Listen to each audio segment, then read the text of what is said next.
Hi, Erik. Good afternoon. We saw that you lost Lisandro Martinez this week.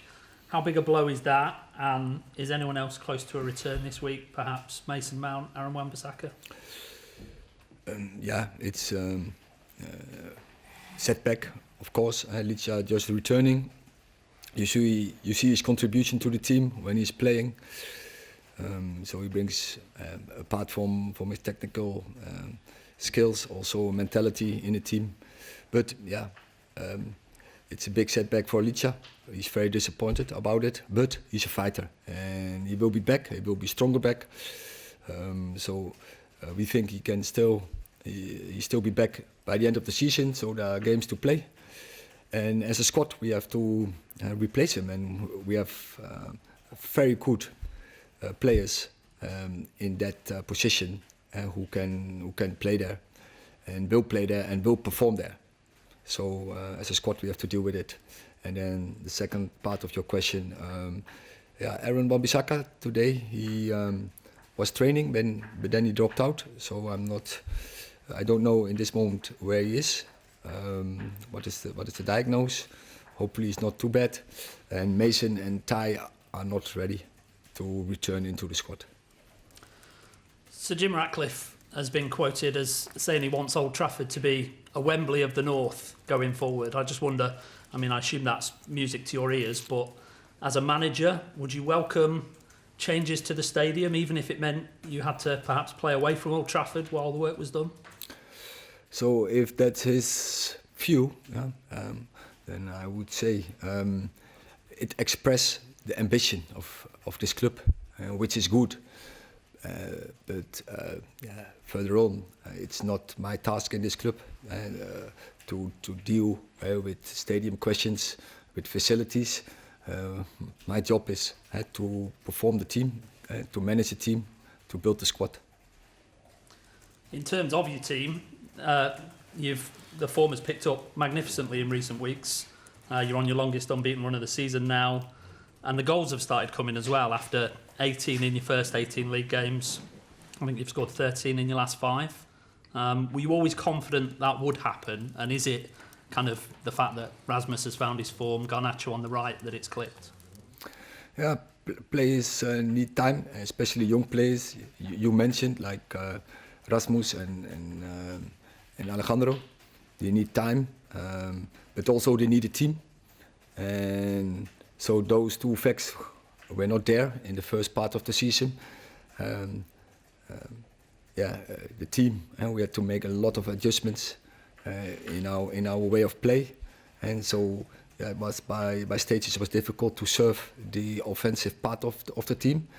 And when that happens, then also it can go really quickly, that players going to develop and to progress. That is what we have seen. But I was from the start. I was confident that they have the potential to do this, what they are now doing. And now it's about keep moving, keep going, be hungry. Alyssa. Erik, you've spoken about consistency a lot and balance, and Lisandro was a player that offered both. Without him, you do have options to change it. Will we see Luke Shaw shift centrally, or do you expect Victor Lindelof to come in there? We have options how to deal with that position. We have good centre halves in our squad, and so the others are all available. Luke can play also there, I'm quite confident that we can keep this process going, and that others can fulfill that position and also contribute and play in high levels. Those players are experienced and are very good players, so it's up to them now to fill it in. You're still keen to keep somebody who's comfortable using his left foot there for the build-up play? That is, it's an advantage. We have seen, but we have to work on players. But players can also develop in such positions when you work with them, when you coach them, when you train them. And I see our players in the backline making better decisions. I've seen that they develop their skills in building up, and yeah, so I'm quite confident that we can keep this process from better ball play from the back, that we can keep that going. Okay. Hi, Erik. We saw Villa play with a full first team last night and lose. Now, with your desire to get in the Champions League for next season, does this now become a must-win game for yourselves to dislodge them and raise yourself? I've said to the team from the start of January, every game is now a final. So that was also our approach when we to West Ham United. We were one point behind them. This is a final. We have to take this challenge. We have to see this as a final, and so that will be every game from now on for us. So yeah, we are already in that mood. Elmer. Just on Villa, Unai Emery's obviously had a lot of praise for what he's done this season. What do you think he's kind of done particularly well to bring Villa on in the way that we've seen? It's very good how we develop this team, and it's very clear how they want to play in and out of possession. And I think the players know exact what they have to do, their jobs, and how it has to cooperate with each other. So they are a really team. They have absolutely weapons in their team. Yeah, so we have to play our maximum levels to get the right result. Samuel. Hi. You spoke about the senior centre halves, so you have got available on Sunday. Johnny Evans and Rafael Varane are out of contract in the summer. Do you want to keep them next season? We haven't made the decision yet. Neil. Erik, I saw that great picture of the three young players sitting on the advertising hoarding after the goal.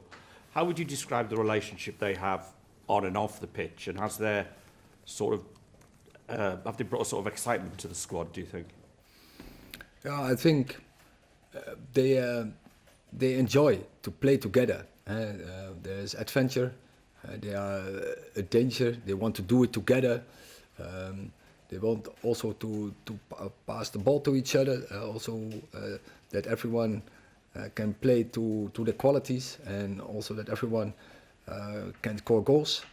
And yeah, it's great if they want to do it together, because I think that's the key. Then we can have a lot of pleasure from this. And yeah, they are young players, and I've said it before. I think the future for Manchester United is quite bright with such much talent on board. But we have to develop the talent, because yeah, there's a lot of space for improvement, and that's necessary if you want to go to top levels. And this club wants to achieve a lot. This club wants to win trophies, so very ambitious. So then they have to step up. They have to bring higher levels. They have to bring consistency in their game, but also against the best opposition, they have to express the same threat and the same, especially. It's all about that and product. Jenny. Hi, Erik. Just going back to Lisandro Martinez. You've had some serious bad luck with injuries this season. Now, he came off initially in the incident, then he went back on. What was the thinking there? That maybe made it worse? Did it aggravate it? The fact that he went back on and tried to play on? Might he be out sort of for less time if he hadn't done that? I don't think so. But Lisandro was his decision. And he was comfortable to be back on the pitch. But after he tried, and then I think he stopped almost in the next attack. Is it almost impossible then to diagnose that at the time, you know, when he initially comes off? It's not possible. Yes, you. In some situations, it's clear and obvious, but so there's always a grey area, and it's very difficult already to see when you are on the sideline. So what happened there? And of course we have the screens. We seen it as well, and of course our medicals are over there, and they communicating with the player. But to assess in 1-2 minutes is impossible. The more I always tell you after a game, I can't tell you because you need 24 hours minimum, and maybe sometimes even longer. So how can you do this in 2 minutes? on AM, on DAB, via the talkSPORT app and on your smart speaker. talkSPORT.